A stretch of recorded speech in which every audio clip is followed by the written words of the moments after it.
filosofia fala que nem um bom plano, às vezes, resiste ao campo de batalha. Então a gente tem que saber disso e ter essa flexibilidade. Então no início a gente tem um plano e tá lá, vamos usar esse método para ele parar de usar, vamos tentar organizar a vida dele, mas sei lá, no meio do caminho ele perde o emprego, perde alguém importante da família. E daí a gente vai ter que trabalhar aquela perda que ele teve, aquela dificuldade, acontece alguma coisa no meio do caminho. Então a gente tem que estar preparado para o inesperado. Olá, tudo bem? Meu nome é Carlos Kujat e eu faço parte do time da Saúde Mental Extrema. E nós ajudamos os terapeutas a conquistar um salário de R$9.000 trabalhando 3 horas por dia. E vamos dar continuidade aqui à nossa jornada do terapeuta 9K.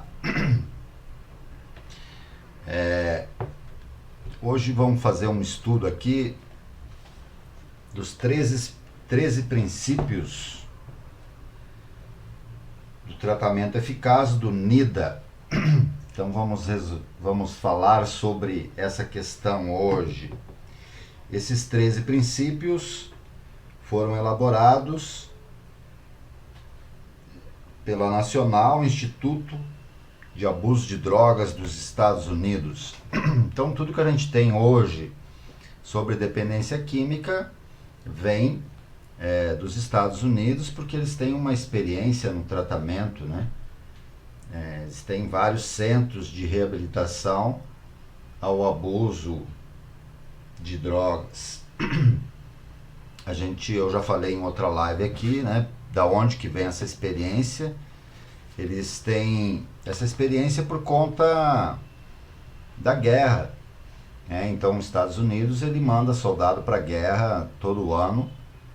E nesse ambiente de guerra tem uma tendência do soldado usar a droga para não ter consciência daquele lugar que ele está, do risco que ele está correndo, a falta da família. Então é muito comum o soldado em guerra ser oferecido a droga para ele.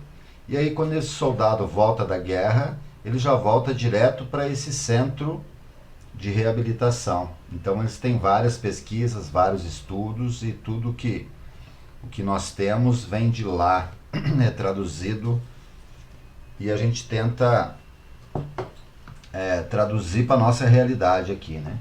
Então eles têm esses 13 princípios de um tratamento eficaz. O primeiro princípio, ele fala que um único tratamento não é apropriado para todos os indivíduos. Ou seja, não tem uma receita de bolo, tem esse tratamento aqui que vai dar certo para todo mundo. Então, um único tratamento não é apropriado para todos os indivíduos. Locais de tratamento, intervenções e serviços devem ser combinados para os problemas e necessidades individuais e particulares de cada indivíduo. Uma vez que a dependência de drogas afeta várias dimensões da vida do dependente químico. Então, quanto mais unificado for esse tratamento, mais resultado ele vai ter, mais sucesso a gente vai encontrar, né? Por isso que sempre que a gente vai falar de um tratamento, uma intervenção para dependência química, a gente sempre vai tentar usar múltiplos recursos, né? Por ser a dependência uma doença multifatorial. Então são múltiplos fatores que levam o sujeito a ficar acometido pela doença, e nós vamos precisar de múltiplos recursos, né? É isso que está apontando esse primeiro princípio. E não adianta só a gente tirar o uso de droga, né? Ajudar no uso para ele não usar mais a droga. Mas também tem que ver outras partes da vida dele que foram afetadas por conta desse uso. Relacionamentos, trabalho, estudos, então tem tudo isso, né? Recuperar a parte física, mental, espiritual do sujeito. O segundo princípio fala: o tratamento precisa estar prontamente disponível. É uma outra dificuldade que a gente tem. Dependentes químicos normalmente estão em dúvida sobre aceitar e iniciar um tratamento. Todas as oportunidades para aproveitar a prontidão para o início devem ser aproveitadas. Para tanto, o serviço deve estar prontamente acessível. Essa é uma grande dificuldade que nós temos, né? Porque às vezes o serviço que tem que não é pago é o CAPS, por exemplo. Aí a pessoa quer o tratamento, ela vai lá, tem que marcar, demora 30 dias, 40 dias para ter acesso a um psicólogo, a um psiquiatra, e nesse período a pessoa já não quer mais. A mesma coisa numa comunidade terapêutica, tem que fazer o exame, tem que ir no médico, tem que ir no dentista, então tem que... Por isso que o tratamento sem a internação, o tratamento ambulatorial, ele está lá disponível. A pessoa vai ligar para mim e ela quer na hora, naquele momento eu não tenho horário, eu posso negociar com aquele paciente que tem horário, falar para ele da gravidade do caso e a gente sempre dá um jeito. Né? Não dá naquele horário, mas dá no mesmo dia, então fica muito mais prático. Né? A gente que sabe dessas dificuldades, porque esses 13 princípios aqui são fundamentais que o terapeuta que vai trabalhar com isso tem acesso. Né? Então tem um módulo dentro do curso que eu explico minuciosamente esses 13 princípios e por que a gente deve seguir, obedecer esses princípios, né? Que ele vai estar intimamente ligado no resultado, na eficácia desse tratamento. Então hoje eu vou dar uma passada rápida aqui, eu quero ver se eu consigo terminar os 13 princípios, mas se eu não terminar, eu termino amanhã.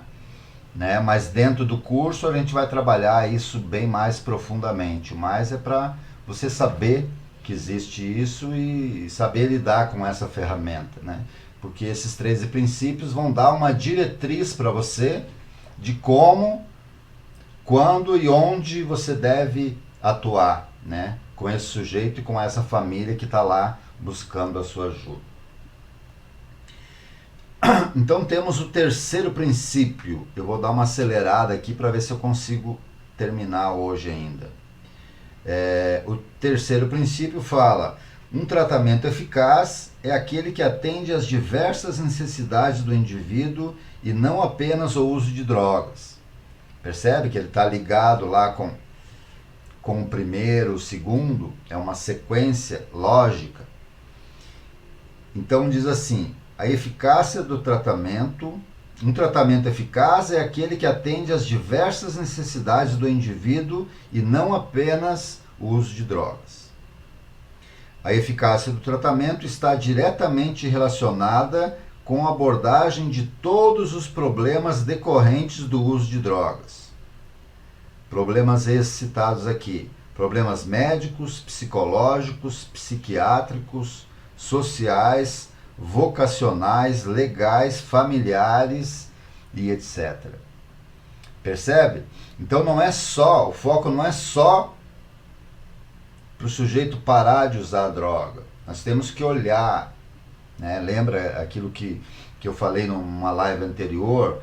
Nós temos que identificar como o sujeito entrou nessa doença do uso e abuso de drogas. A gente tem que ter clareza, ver o efeito colateral que esse uso causou. E daí nós temos que, antes de parar de usar droga, entender tudo isso para nós arrumar isso para não voltar para o mesmo lugar.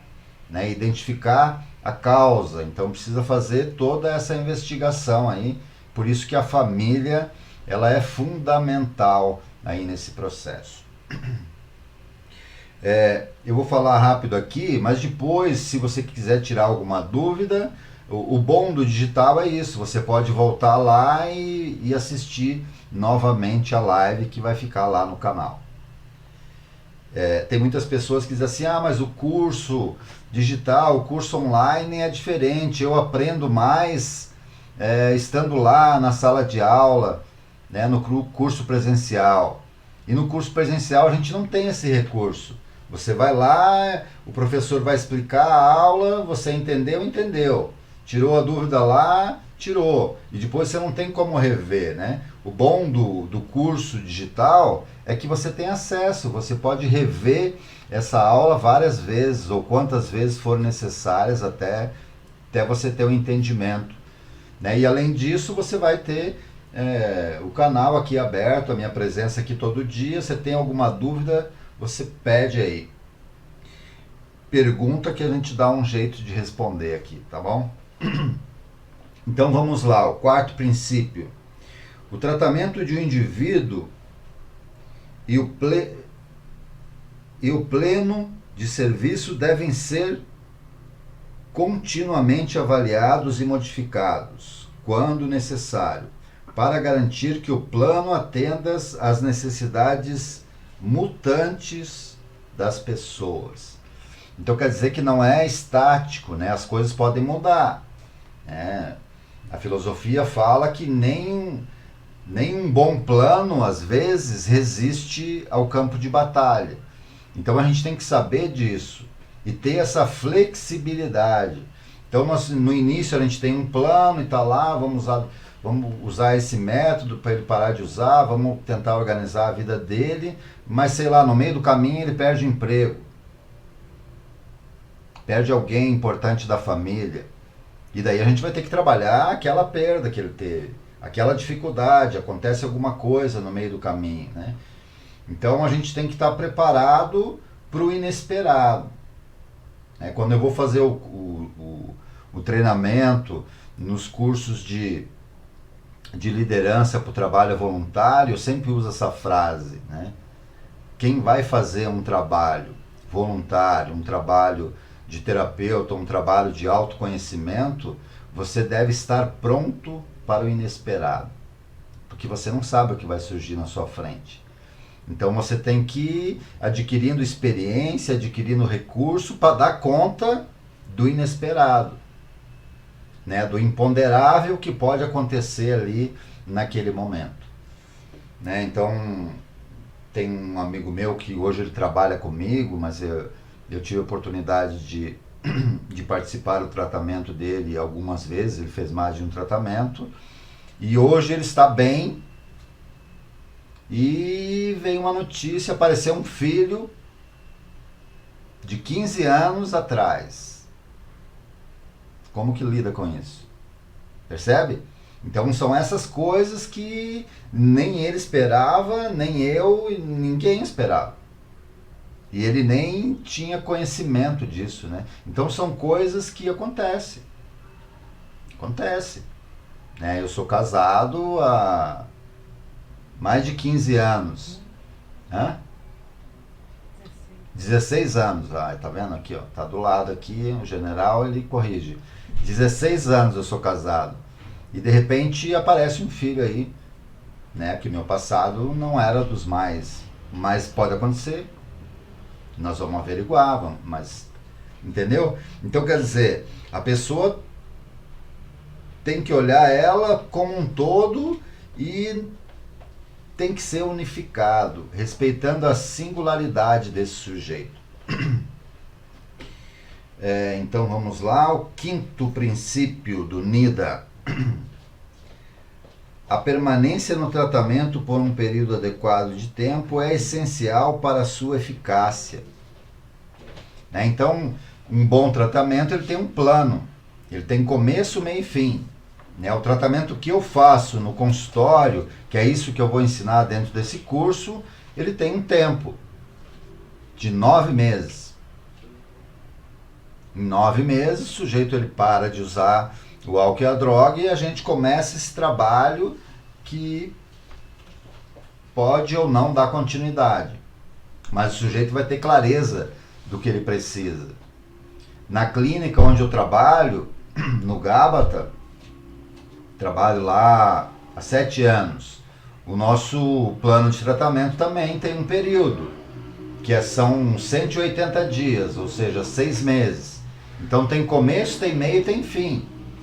Então a gente sabe aonde que a gente está, o que tem que fazer, o que precisa ser feito naquele período, o que a gente espera no final desse período. Então, tem como a gente acompanhar a evolução desse paciente, desse sujeito, quando você tem um plano definido.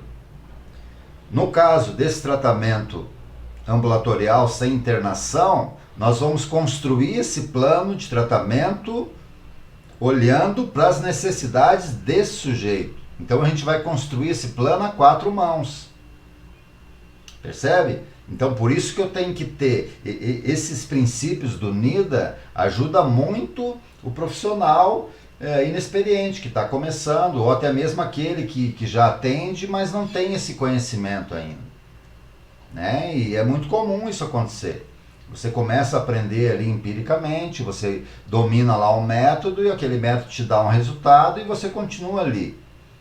Né? Eu, já desde o começo, eu sempre fui curioso, eu queria saber o que estava acontecendo de novo, da onde que vinha, e cada um tem as suas fontes, né?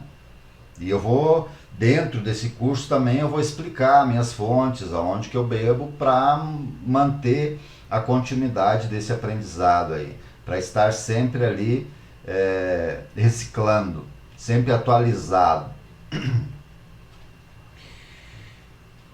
Então, o quinto princípio fala: a permanência no tratamento por um período adequado de tempo é essencial para a sua eficácia. A duração apropriada para cada indivíduo varia conforme a gravidade e a necessidade. E não é um tempo para todo mundo. Segundo pesquisas, 3 meses seria o limiar de melhoria significativa. Aquilo que também eu já falei aqui. E agora você tá vendo da onde que é a fonte, né? Não é uma coisa que saiu da minha cabeça. Só que eu falo isso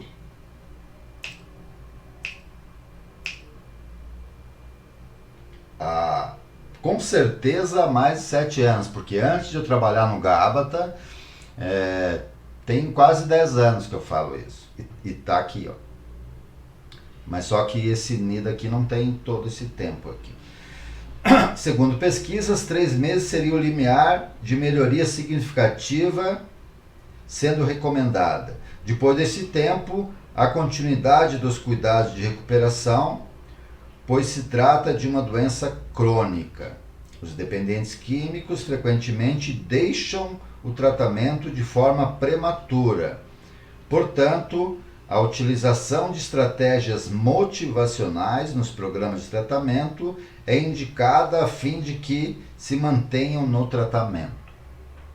Inclusive eu vou falar sobre isso na quinta-feira na reunião lá do Gábata, né, que é o programa que a gente tem. Né? Nós temos um programa de reinserção social, familiar e profissional, que trabalha justamente nesse quinto princípio aqui do NIDA. Certo? Tá entendendo aí? Tá tudo certo? Deixa eu ver quem que entrou por aqui. William Silva, a Maria Rosa Rezende, seja bem-vindo, a Eliana, Maria Melo, o Eduardo Matos, a Cristina Kojima, José Claudiomiro, a minha amiga Miralda está por aqui. Aí se vocês tiverem alguma dúvida, alguma pergunta, é só mandar bala. Então vamos lá, por sexto princípio. Aconselhamento individual ou em grupo e outras terapias comportamentais são componentes cruciais para um tratamento eficaz. Percebe? Dadas as diversas dificuldades dos dependentes químicos, como impulsividade, inabilidade social e falta de motivação, a utilização das terapias comportamentais e de enfrentamento pode ajudar o paciente a se manter abstinente. Né? Então, perceba, tudo está coerente aqui com o primeiro princípio. O primeiro princípio falava lá, lembra? Um único tratamento não é apropriado para todos os indivíduos. E daí ele vai explicando de uma forma mais metódica. Então vamos lá. Eu acho que vai dar tempo. Estamos no sétimo.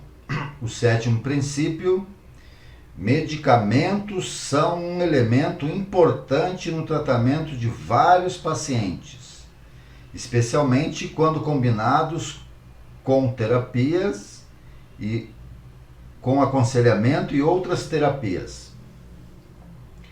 Alguns medicamentos são eficazes para o tratamento do alcoolismo, como a comprasato, disulfiram, neutrazona, adesivos, goma ou medicamentos como propiona, e aqui faz até os medicamentos. Podem ser usados para pacientes tabagistas, para indivíduos com adição à heroína, opioides, medicação como metadona, buprenorfina e naltrexona. São efetivas, são fármacos efetivos com associação com programa de terapias. Então não é só o medicamento e não é só terapia, mas os dois juntos, né? De uma forma adequada para cada paciente. Né? Então não é importante saber disso, que não tem só um tratamento para todos, por conta dessa questão individualizada de cada sujeito. Tem sujeito que não precisa da medicação, só a terapia ajuda. Tem sujeito que com a terapia e com a medicação ele vai ter dificuldade ainda. Então cada um é um. A gente tem que saber disso para ter esse olhar.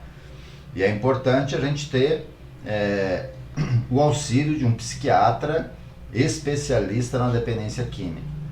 Então os meus pacientes, quando necessário, eu faço o acompanhamento, ali faço a terapia, e quando eu acho que vai ser bom para ele, né, conversa com ele, com a família, a medicação, eu faço um laudo, ele leva no psiquiatra dele ou naquele que eu indicar, e daí entra com a medicação e a gente vai acompanhando aí o sintoma para ver se muda, se melhora ou piora.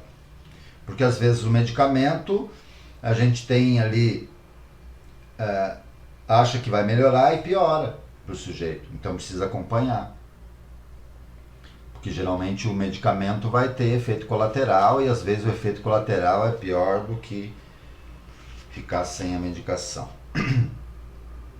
O 8º princípio fala assim: indivíduos com transtornos mentais que sejam dependentes de drogas devem receber tratamento integrado para ambos os problemas. É frequente que a dependência química e outros transtornos mentais ocorram ao mesmo tempo em um indivíduo. A avaliação, o diagnóstico e o tratamento de ambos os transtornos são de fundamental importância, né? É aquilo que eu falo aqui. Então a gente vai identificar se aquele sintoma que o sujeito está apresentando é o efeito da droga ainda no organismo, ou é um efeito da abstinência, da falta da droga, ou é uma outra comorbidade. Porque os sintomas são muito parecidos. Tanto quanto ele usa, quanto quando ele para de usar, que o organismo sente falta, e o transtorno, a ansiedade, a depressão, as duas junto, a bipolaridade, é muito semelhante ao sintoma do uso de droga. Então a gente precisa de um tempo acompanhando esse sujeito para identificar. Passou o tempo ali da abstinência e tal, eu vou acompanhar o sintoma, ele já desintoxicou, passou o tempo da desintoxicação, se persistir o sintoma, provavelmente é uma comorbidade. Daí a gente vai entrar com o medicamento, vai medicar, saiu o sintoma, era comorbidade. Então eu tenho que tratar a dependência química e essa comorbidade concomitantemente, juntas as duas. Fazer os dois tratamentos juntos. Percebe como não é assim tão fácil. Por isso que hoje, eu sempre falo aqui, para tratar a dependência química, você tem que ter esse olhar. Você tem que buscar o conhecimento, buscar o autoconhecimento. E tem muitas clínicas por aí, a gente nem gosta de falar o nome e a gente não fala mesmo, que não tem esse conhecimento, que não tem nenhum profissional lá dentro da equipe. São conselheiros que trabalham lá com a espiritualidade, no máximo 12 passos, e não é isso que a gente está vendo aqui. A gente está vendo que precisa aprofundar um pouco mais para você efetivamente fazer um tratamento. Por isso que fala aqui, os 13 princípios de um tratamento eficaz, ou seja, um tratamento efetivo. Então passamos pelo 8º, ainda tenho 20 minutos aqui, vai dar tempo. O 9º princípio, desintoxicação assistida é apenas o primeiro estágio do tratamento e por si só contribui pouco para mudanças a longo prazo no uso de droga. A desintoxicação assistida é necessária em um primeiro momento para a estabilização dos sintomas físicos e agudos da abstinência. Entretanto, a desintoxicação apenas raramente é suficiente para alcançar abstinência por longos períodos. O dependente químico necessita aprender estratégias de enfrentamento e prevenção de suas recaídas. Ou seja, às vezes as pessoas entendem a internação apenas como um período de abstinência. Eu fiquei internado por um período de 3 meses, 6 meses, agora eu estou bom, meu organismo recuperou, agora eu estou curado. Aqui está dizendo que não, que essa é só a primeira fase. Ou seja, você vai desintoxicar, a droga vai sair do seu organismo e aí você vai ter mais consciência para não voltar para lá. E daí você precisa de outras ferramentas para não voltar ao uso. Por isso que precisa de um tempo maior e continuar criando a habilidade de usar essas ferramentas. Porque não adianta você ter a ferramenta se você não sabe usar ela lá no dia a dia. Lá no tratamento, você vai ter poucas dificuldades.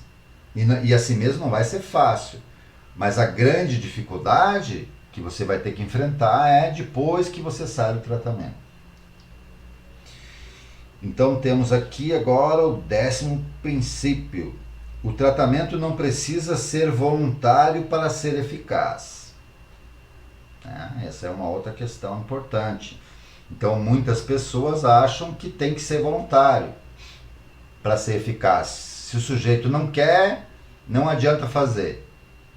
Aqui, isso que vem lá dos Estados Unidos está dizendo o contrário. E apoiado em estatística, em pesquisa. Não é o Carlos que está dizendo. Está aqui nos 10 princípios do NIDA. Que se você quiser puxar aí, de repente, no Google, acho que deve até ter.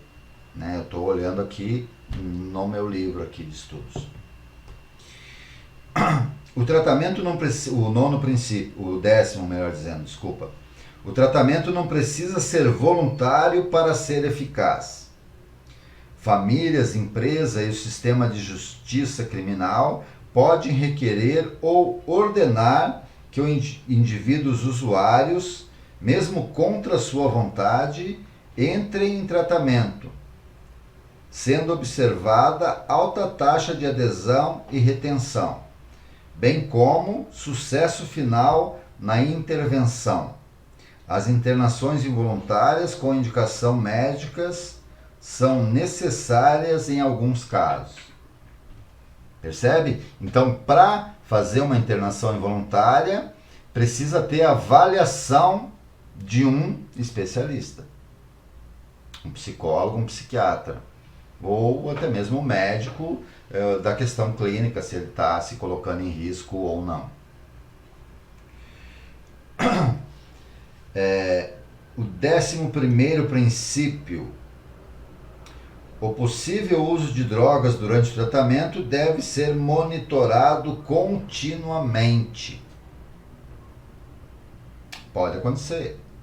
Por isso que a gente tem que ter conhecimento, ferramentas.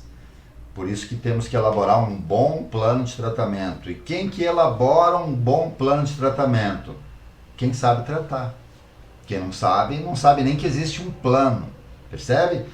Então isso tudo, esses princípios, a gente vai minuciosamente entender ele passo a passo, quando você vai fazer o primeiro princípio, segundo e tal, tudo direitinho. Isso tudo a gente vai ensinar dentro do curso.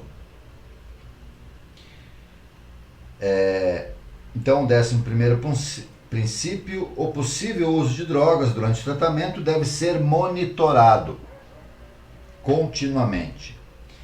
Lapsos e recaídas ocorrem durante o tratamento, devido às características recidivantes da dependência química. O monitoramento da abstinência pode ser realizado com exames de urina para ajudar o paciente a resistir ao uso de drogas. O monitoramento também pode detectar evidências prévias do uso e auxiliar no ajustamento do plano de tratamento. O feedback ao paciente quando a detecção de drogas no exame também é importante. Então o exame não é só para ver se ele está usando ou não, mas para a gente entender um pouco disso, né? E o uso do exame, eu uso ele como uma forma positiva. Geralmente o dependente, ele vê isso negativamente. Então eu sempre dou um feedback antes e deixo claro para todas as partes que eu vou utilizar essa ferramenta do exame. Né? O que eu explico lá para eles? Para a família lá que estão junto. Digo, a gente tem uma questão que pode ajudar é o exame. Porque é muito comum o dependente não estar usando e a família ficar desconfiada que ele está sobre o efeito do uso. Porque às vezes pode ter uma mudança no humor, uma baixa tolerância à frustração, e daí a família vê aquilo como um comportamento de uso. E daí ela vai ficar em dúvida. E para tirar essa dúvida, a gente faz o exame. Ele vai dizer que não usou, ela vai achar que usou, então como que tira a dúvida? Faz o exame. Agora, se a família achar que ele usou e for constatado no exame que ela não usou, ela também tem que entender que ela tem que mudar o critério dela. Ela tem que rever o critério. E aí a gente vai ajustando, fazendo um novo arranjo e aí vai adquirindo um pouco mais de confiança. Percebe como muda o jogo? Eu tenho que ver como algo positivo, não como negativo. Você usou droga, deu positivo, eu vou internar você de novo. Não, nós vamos entender. Até porque. Então, digamos que ele usou, a família constata que a desconfiança dela estava certa e ele usou mesmo. Aí também nós vamos pegar o exame, vamos sentar com ele e vamos entender por que ele usou. Geralmente um argumento que eu uso que dá muito certo, positivamente, o feedback tem esse sentido, né? Eu vou dizer para eles, olha, tá vendo, João? O que eu percebo é o seguinte, você está aqui se esforçando no tratamento, mas aconteceu, você teve aí um lapso e voltou ao uso. Então o que isso quer dizer para mim, para o Carlos, para o seu terapeuta? Quer dizer que tem um lado seu que não quer voltar a usar droga, mas tem um lado seu que também quer. E agora a gente tem que entender e fortalecer esse lado seu que quer. Muda o jogo, não muda? Isso é método, isso é técnica. Isso é saber usar a ferramenta de uma forma adequada. Né? Isso eu estou dando para você aqui de graça, mas eu tenho muito mais coisas aqui que eu vou te dar dentro do curso. Estamos no 11º. Então vamos para o 12º.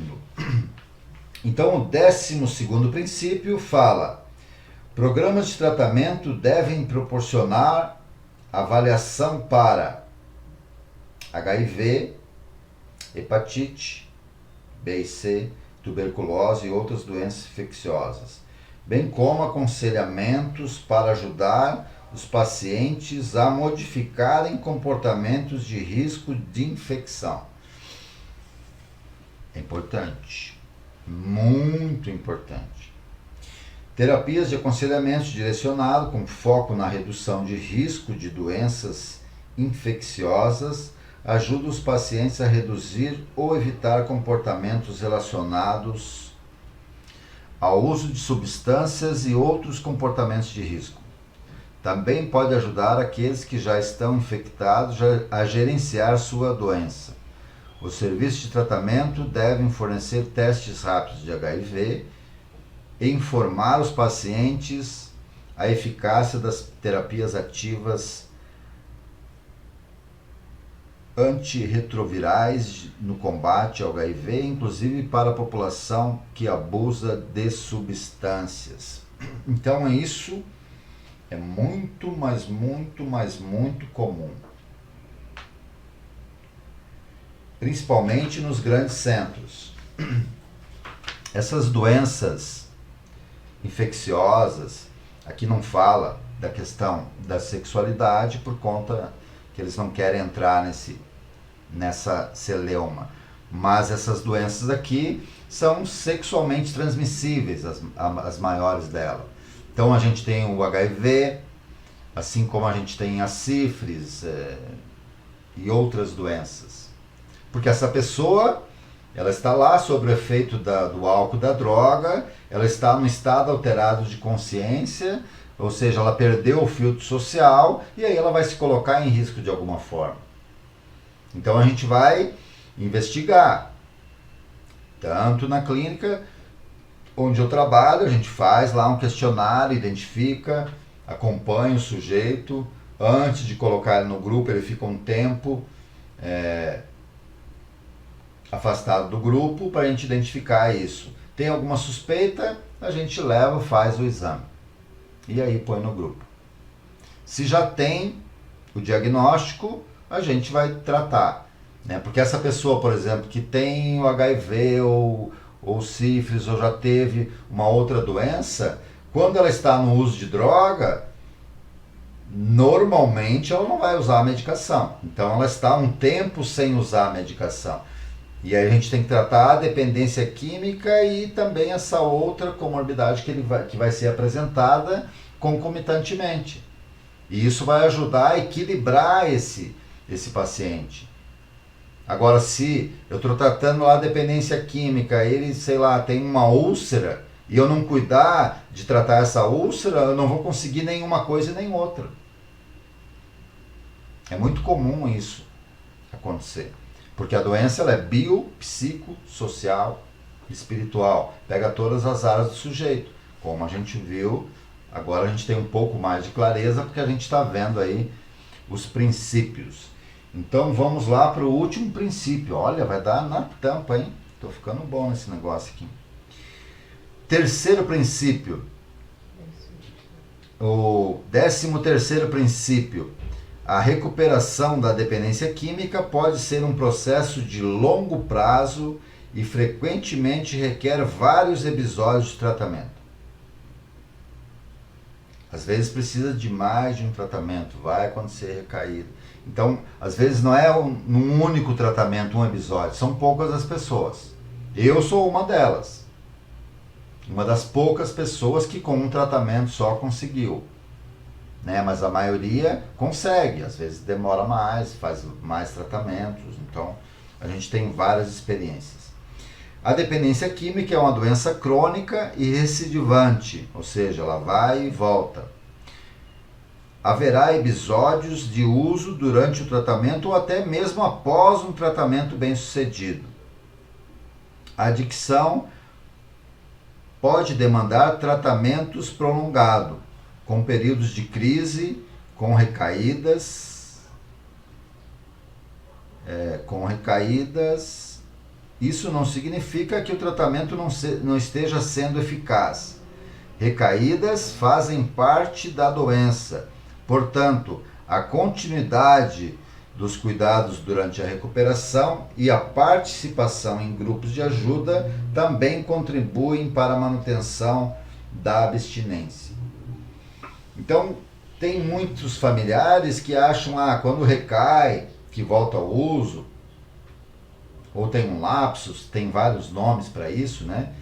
Então a família tem uma tendência a dizer, não adiantou nada, tudo que a gente conquistou, a gente perdeu tudo, vamos ter que começar do zero. Não, não é assim. Nós temos que olhar para essa situação, olhar para o problema, ver o que aconteceu e trabalhar. Né? Você está fazendo um bolo lá, dá um problema lá na massa do bolo, você vai jogar fora? Você fez o bolo, aí quando tirou da forma quebrou tudo. Fez um pudim, quando foi tirar da forma, não ficou da forma ali estética que você gostaria. Você vai pôr ele fora? Ou vai aproveitar? Tá feinho, mas tá gostoso, não é assim que a gente fala? Aqui a gente faz assim. Por que a gente vai desperdiçar, perder tudo? Só porque quebrou, só porque não tá na gestalt ali, na forma adequada. Por quê? Não, vamos pegar aquilo que sobrou e vamos aproveitar. E aquilo que não sobrou, daí não sobra. Daí não serve. Mas vamos ver o que serve. Não vamos jogar tudo fora. E o terapeuta, ele tem que ter essa experiência para retomar a confiança, a esperança dessa família. Então eu tenho que identificar que ponto que está essa família. Se ela funciona assim da forma que eu estou colocando ou não, né? Então isso é fundamental nesse processo de reabilitação da dependência química. E esse programa ele também serve para compulsão de jogos, de compras, de comida, de internet, de sexo e aí vai. Consegui. Meu amigo Antônio Eduardo Almeida chegou por aqui, o Gilney, a Maria Rosa, os outros eu já falei, sejam bem-vindos. Então eu consegui falar aí dos 13 princípios para um tratamento eficaz que veio lá desse Instituto Nacional do Abuso de Drogas lá dos Estados Unidos, que é uma ferramenta que a gente usa no tratamento. A gente deixa bem claro isso, né? Que é importante cada parte do processo que a pessoa está. Então, lá dentro da clínica, nós temos pessoas que estão saindo esse mês e pessoas que estão entrando esse mês. E eles estão juntos, mas cada um está num processo. E ele tem que ter essa clareza. E tem que identificar qual o processo que ele está. No grupo lá, que a gente reúne, na quinta-feira as famílias também. Cada família daquela que frequenta o nosso grupo, ela está num processo às vezes de entendimento da doença. Às vezes a família está lá com 5, 6 internações e só agora que ela está frequentando um grupo de apoio. É muito comum isso. Muito comum. Mas por que isso aconteceu? Porque não foram respeitados esses 13 princípios. Nos outros lugares que ela frequentava, a pessoa não tinha o conhecimento desses princípios, de um tratamento eficaz, ou negligenciou. Porque às vezes a pessoa tem conhecimento, mas dá muito trabalho, isso aí, família, não sei o quê. Agora nós não. Nós levamos o nosso trabalho a sério. Nós estamos sabendo o que a gente está fazendo, que a gente está lidando ali com um ser humano, com uma família transtornada, que não sabe o que faz. E ela busca, ela confia, e às vezes ela, por não saber, ela busca o profissional errado. Mas nós vamos olhar para isso tudo e vamos dar o nosso parecer. Acho que você tem que fazer isso, tem que fazer aquilo. Ou então, direcionar, enquanto ele estiver aqui conosco, vai ter que seguir essa cartilha, ok? Ah, mas lá no outro lugar, Ju, então faz favor. Pode levar ele para outro lugar. É por conta desse outro lugar que ele está assim, sabe? Então quando a gente tem convicção daquilo que a gente está fazendo, a gente tem argumento. E às vezes as pessoas foram mal aconselhadas, mal direcionadas, e elas não têm culpa disso, né? A gente sabe disso. Só que cada um tem que fazer a sua parte. Eu vou fazer a minha parte dentro do processo. Eu vou, no meu 50% eu vou dar 100%. E quanto que você vai dar no seu 50%? Entende? Se a gente quiser pouco, a gente vai ter pouco. Agora, se você quiser mais, você tem a possibilidade de ter mais. Então depende muito do sujeito e de como a gente vai alinhar esse plano de tratamento. Certo, meus amigos? Consegui entregar aqui. Um forte abraço. Vejo vocês aqui amanhã, no mesmo horário, às 22 horas, para nós comentar. Se você tiver alguma pergunta, se tiver algum terapeuta aí que quer que eu fale de algum tema. Então, se fez sentido para você, compartilha lá para os seus amigos, para o seu grupo, chama lá os seus amigos que são terapeutas para a gente trocar aqui experiência. Ele aprende um pouco comigo, eu aprendo também com você. Então amanhã a gente vai ter essa oportunidade. Se você quer que eu fale de algum tema aqui que seja importante para você, é importante também para mim saber o que você está precisando e eu posso ajudar aqui, certo? Então um forte abraço, até amanhã e se cuidem.